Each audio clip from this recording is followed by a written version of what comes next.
दोस्तों, अगर किसी देश को बिना गोली चलाए, बिना जंग के टुकड़ों में तोड़ना हो तो उसका पानी रोक दो। ये बात आज भारत ने पाकिस्तान पर साबित कर दी है। अब कोई भी समझौता, कोई भी सलाह, कोई भी अदालत भारत को रोक नहीं सकती, क्योंकि ये नया भारत है। इस बार गोलियां नहीं साथियों, पानी भारत का हथियार है और पाकिस्तान अब सिर्फ पानी के लिए तरसेगा। पाकिस्तान को पानी के लिए तरसना चाहिए या नहीं, कमेंट बॉक्स में अपनी राय जरूर बताना। साथियों, सिंधु नदी प्रणाली से पाकिस्तान परमानेंट पत्ता साफ हो चुका है। आखिर सिंधु जल संधि का वो कौन सा सीक्रेट क्लॉज है जिसे भारत अब अपने सबसे बड़े हथियार के तौर पर इस्तेमाल कर रहा है? साथियों, पाकिस्तान अब बौखला रहा है और बौखलाते बौखलाते भारत को युद्ध की धमकी दे रहा है। कभी संसद से बिल्लो रानी यानी कि बिलाल बिलबिलाहट तरीके से धमकी दे रहे हैं, या तो भारत पाकिस्तान को पानी दे अन्यथा हम युद्ध छेड़ देंगे, और भारत से युद्ध जीतने के बाद 6 की 6 नदियां भारत से छीन लेंगे। इसकी औकात नहीं है और ये इतने बड़े बड़े शब्द बोल देता है, इसे पता ही नहीं इनका मतलब क्या है साथियों। लेकिन दूसरी तरफ भारत की पश्चिमी मोर्चे पर तैनाती देख पाकिस्तानी सेना के हाथ पांव फूल रहे हैं। उन्हें असलियत पता है कि हिंदुस्तान क्या है सेना को। अब वो संसद में कुछ भी भौंक रहे हैं, कुछ भी बोल रहे हैं, उन्हें पता ही नहीं है।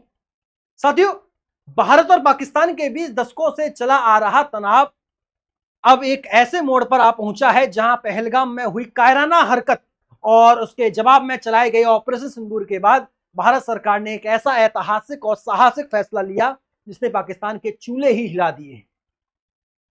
साथियों, 1960 में हुई सिंधु जल संधि को स्थगित करने का प्रधानमंत्री मोदी ने जब कहा कि खून और पानी एक साथ नहीं बह सकते, तो ये एक रणनीति थी, नया भारत नई नीति का ऐलान। इसके बाद पाकिस्तान की जो बौखलाहट दिखी वो ऐतिहासिक थी। वो पानी जिसे पाकिस्तान अपना हक समझता था, अब उस पर भारत ने नियंत्रण कसना शुरू कर दिया है।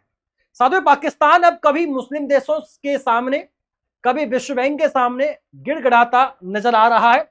इसी झटपटाहट में पाकिस्तान ने हैग स्टेट कोर्ट ऑफ आर्बिट्रेशन का दरवाजा खटखटाया है, लेकिन उसे अंदाजा नहीं था कि अब वो एक नए आत्मनिर्भर और निर्णायक भारत से भिड़ रहा है। भारत ने इस अदालत को ही अवैध बताकर ठुकरा दिया है। विदेश मंत्रालय ने साफ कहा है भारत इस मंच को नहीं मानता और इसकी कोई कार्रवाई अवैध मानी जाएगी। यह पाकिस्तान के मुंह पर एक कूटनीति तमाचा है। अब पाकिस्तान भारत को दबी जुबान में धमकी दे रहा है, पानी दे दो युद्ध कर देंगे, पानी दे दो परमाणु छोड़ देंगे, जिसकी औकात नहीं है। लेकिन भारत सब साफ कह चुका है कि जब तक पाकिस्तान अपनी हरकतें नहीं रोकता सिंधु स्थगित ही रहेगी। लेकिन बड़ा सवाल, अब वो पानी कहां जाएगा? क्या भारत ने उसे रोक लिया है या कहीं और मोड़ दिया है? सच्चाई आपको चौंका देगी। साथियों, भारत सरकार ने सिर्फ घोषणा नहीं की, पिछले 60 दिनों में जमीन पर काम कर दिखाया है। रवि नदी जो पहले पाकिस्तान चली जाती थी, अब उस पर बना है शाहपुर कंडी डैम, जिसमें जम्मू कश्मीर और पंजाब की सूखी जमीनों को पानी मिलता है। 32,000 हेक्टेयर भूमि जम्मू कश्मीर में और 5,000 हेक्टेयर पंजाब में सींची जाएंगी।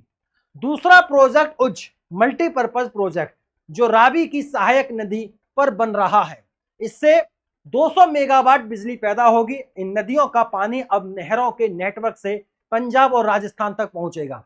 जहां रेगिस्तान थे अब वहां हरियाली होगी। भारत अब हर साल 150 क्यूबिक फीट पानी पाकिस्तान जाने से रोककर खुद के किसानों, उद्योगों और नागरिकों के लिए इस्तेमाल करेगा। अब सवाल आता है साथियों, क्या यह सिंधु जल संधि का उल्लंघन है?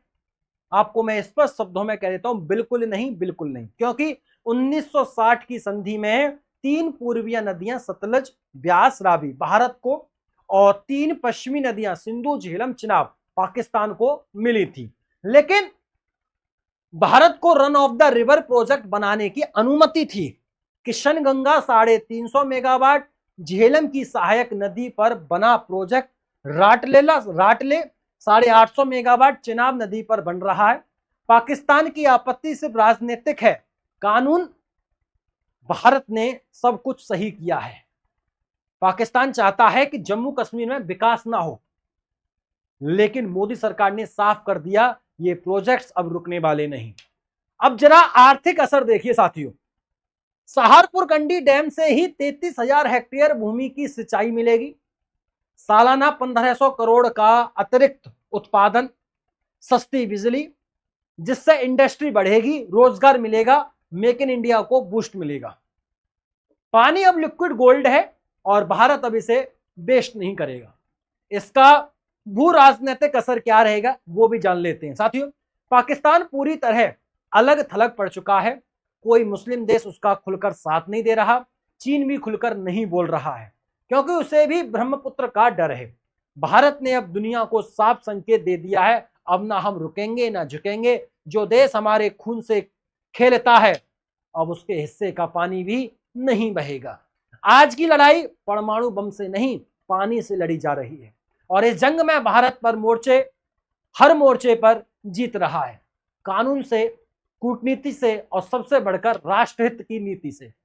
अब आप बताइए, क्या भारत को यही सख्त रवैया चीन के साथ भी अपनाना चाहिए, खासकर ब्रह्मपुत्र नदी के मामले में? अपने विचार नीचे कमेंट में जरूर लिखें और अगर आप चाहते हैं कि भारत का हर नागरिक इस सच्चाई को जाने तो इस वीडियो को शेयर करें, चैनल को सब्सक्राइब करें और वीडियो को लाइक नहीं किया तो वीडियो को लाइक भी करें। फिर मुलाकात होती है अगली वीडियो में, तब तक के लिए नमस्कार।